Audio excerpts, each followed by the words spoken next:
we are going to go over a informal structured heel. What that means is that you're going to teach your dog a cue to keep your dog close to your side. Almost like a heel that you see in obedience training, but this will be a lot more lax. We're not looking for that perfect posture. We're just looking for that closeness to make sure that we keep a loose leash as we walk around. So first I'm going to decide what that area is on my body that I want my dog to stay at. I tend to keep my dog on my right side because I'm right-handed. It makes it easier for treat delivery. If you prefer the more traditional left side, which is what you will see in like rally training, you can choose your left. Either way, just pick an area. I like to make sure that my dog stays at about my nose, her nose is at my knee level, and she doesn't go any further than my most forward foot. I'll make sure that I have my marker prepared. I use a clicker with Zelda, so I'm going to use a click. I make sure that I have treats available and prepped in my hand so I can have quick treat delivery. And when we're practicing this, I want to make sure I'm setting my dog up for success. So I might prompt her or lure her to get into position for the training. Number one, reinforcing for any attention that she's providing me. That's always number one. And then I can lure her with my food, go behind me a little bit, and then swing back around so she's in position. I want her right here, behind my furthest forward toe, but next to me at the side. And that's where I'm going to treat.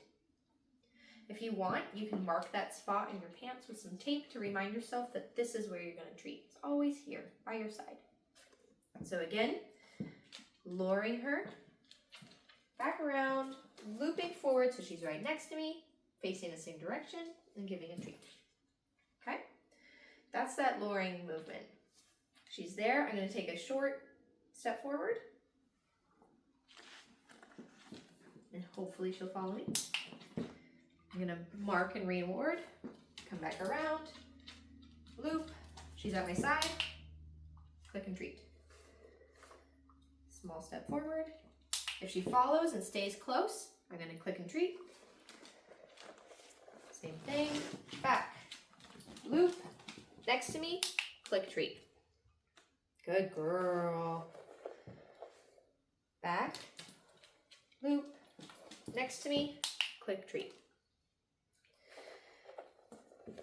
Now, for the purposes of this demonstration, I'm going to switch sides. So it'll be a challenge for both of us. Do a little warm up for both of us because we're not used to this side.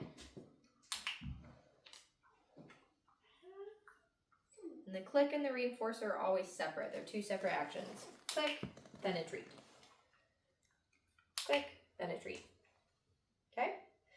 So again, luring back, doing a loop, clicking and treating at my side when she comes into position.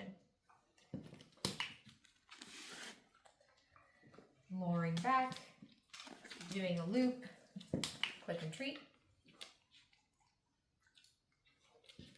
Okay, here's a sideways view.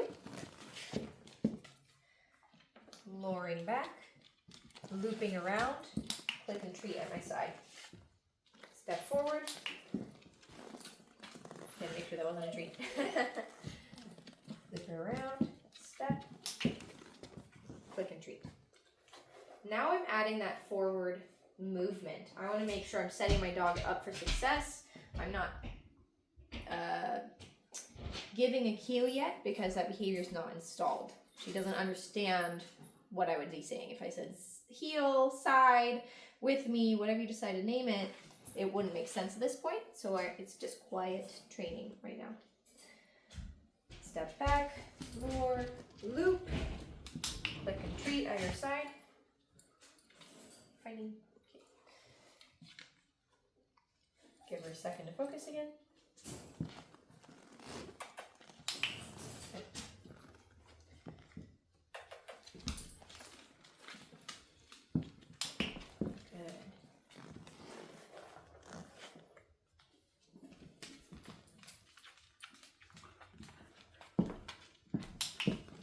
steps in that time. Maybe back around. At my side. 1, 2, 3. Click and retreat. It's best to keep them back behind you so that when you give the reinforcer, they're in position. If they wander away, that's okay. But if you say your marker, yes, or a click, give the treat as quickly as you can. Okay? Okay, come back this way. Loop. Side, click and treat. If you keep multiple in your hands, you're less likely to have a dog that wanders ahead of you. Thank you.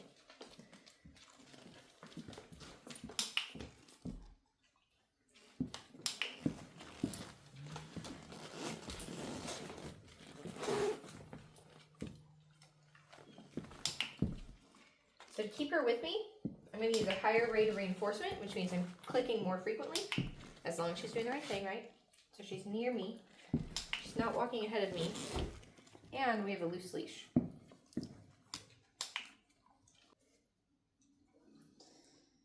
Preparation is key. All these stalls slows things down for both of us.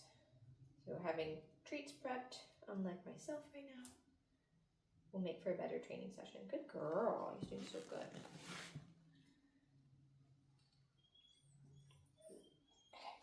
All right, so same thing, different side. She's facing me, lowering down in her nose, bringing her back, doing a loop, clicking, treating at side, click, treat, click, treat. Good. You can turn back around. You won't be able to see her as well. Click and treat. She's at my side. Okay, step forward. Good. Good. Good. Side. So now that she's shown me that she can maintain proximity to my side, I can add the cue. I'm only ever going to say it when I know she's ready and she's already offering the behavior. So she's standing near me, I can say side, add the movement, click and treat.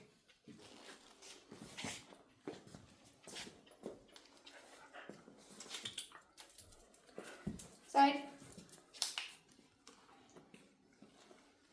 I can probably stop clicking for that because she's too far away from me, right? Side. And she's checking in, she's giving me eye contact. If your dog is unable to do this in different environments, that means that you're changing the environment too quickly and you need to practice in a different, less distracting space. You should always start at home. Start in the quietest area you have. And then go to the more busy areas. In general, the order of events or locations should be quietest room in your house, slightly busier area, backyard, and then your driveway. From there, you can start introducing new environments outside of your neighborhood. If you have multiple dogs, making sure that all dogs are occupied with some activity while you're focusing on your training dog, whatever the task may be, will help all training move more smoothly for everybody involved. Now that we've introduced the cue, the next part is increasing the duration of the behavior. She knows what side, because that's what we call it, means. And now I want to lengthen how long she's able to do that between reinforcements.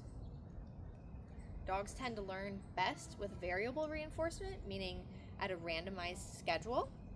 But humans are terrible at randomization. So do what you can, with the goal being randomization while steadily increasing how long they can maintain the heel position, informal heel position, okay?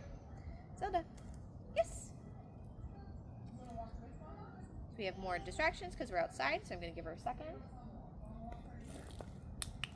I'm going to click and reinforce for any attention she gives me. Good.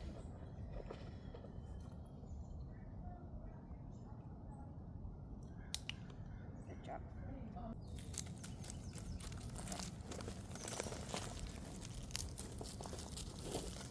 Side.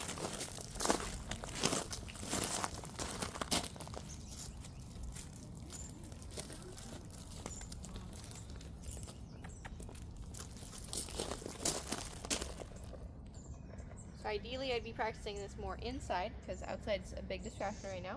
Side. 1, 2, 3, 4. I'm going to spin. I'm going to provide a lure for the spin. Then click and treat when she's at that correct spot. Side. 6 steps. Click and treat. And now I can randomly do a shorter amount of time. Side. 2 steps. 2.5. Side. Uh-oh, I lost her. So if your dog wanders off like that, that's okay. Just reset. Click and treat for when they're in position. Side. Use your cue when they're already ready to go. Side. Good. Click and treat for attention in the appropriate location. Make sure to give your dog lots of breaks in between training. Zelda's got a lot of practice, so she can train for longer periods of time. But if you have a puppy or a dog that's new to training or new to your life, definitely give lots of breaks. Make sure training stays fun for you and your dog. Reach out if you have any questions.